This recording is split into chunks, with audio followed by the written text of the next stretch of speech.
Hi everyone. Welcome back to another video tutorial.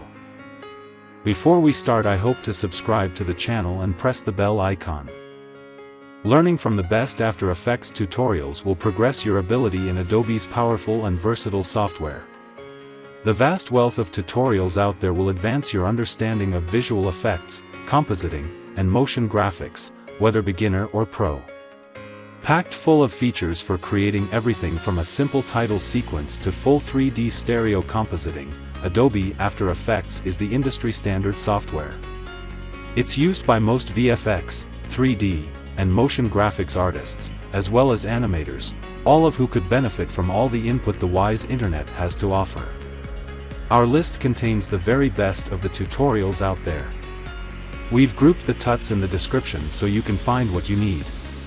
Beginners will get to grips with the interface and basic features, whilst those, further along, can learn techniques such as custom transitions and warp stabilization.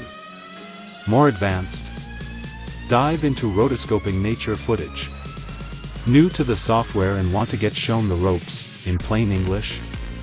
Here are the best After Effects tutorials for beginners, to set you on the right path.